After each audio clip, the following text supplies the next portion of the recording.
보이스피싱, 말단 가해자인가 또 다른 피해자인가? 최근 국민참여재판을 통해 보이스피싱 현금 수거책으로 기소된 한 청년이 무죄를 선고받았다. 이 사건은 단순한 형사재판 그 이상의 의미를 갖는다. 보이스피싱 범죄 구조의 특성과 형사 책임의 경계를 다시금 돌아보게 한다. 현금 수거책, 단순 공범인가? 보이스피싱 조직은 총책, 유인책, 현금 수거책, 인출책 등으로 철저히 역할을 분배하여 운영된다. 이 과정에서 가장 취약한 존재가 바로 현금 수거책이다. 이들은 대개 조직과 직접적인 관계가 없으며 단기 아르바이트를 구하다가 범죄에 연루되거나 이번 사건처럼 로맨스 스캠을 통해 심리적으로 지배당하는 경우도 많다. 법원은 이번 사건에서 피고인이 조직의 실체를 전혀 인지하지 못했으며 미필적 고의조차 없었다는 점을 인정했다. 그는 자신의 실명으로 활동하고 일상적인 교통수단을 이용했으며 300만 원의 월급을 포기하고 20만 원 일당을 받는 등 사리 판단이 부족한 정황이 뚜렷했다. 이는 그가 공범이라기보다 오히려 또 다른 피해자임을 시사한다. 검거율 높이기에 급급한 수사 행태. 문제는 검거의 초점이 어디에 맞춰지는가이다. 보이스피싱 범죄의 핵심은 해외 총책에 있다. 하지만 현실적으로 국내 수사기관이 총책을 검거하는 일은 쉽지 않다. 결국 쉽게 검거할 수 있는 현금 수거책만을 단속하여 검거 실적을 쌓는 경우가 빈번하다. 이는 보이스피싱 근절에 실질적인 효과를 거두기 어렵게 만든다. 말단 전달책을 중형에 처하는 것만으로는 조직 전체를 와해할 수 없다. 오히려 조직은 계속해서 새로운 피해자를 모집하며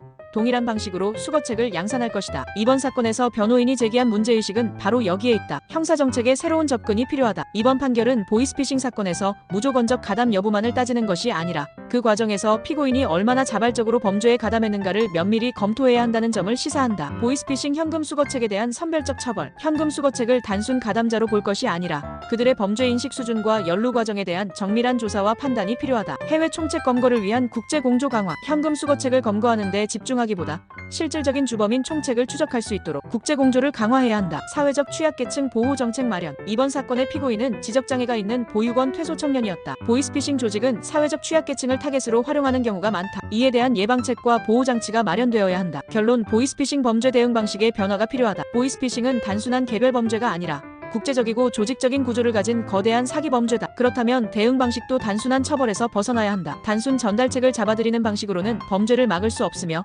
오히려 억울한 희생자가 양산될 위험이 크다. 이번 사건이 보이스피싱 범죄 대응 정책의 방향을 재검토하는 계기가 되길 기대한다. 형사사법 시스템은 처벌을 위한 것이 아니라 실질적인 정의를 구현하기 위한 것이어야 한다.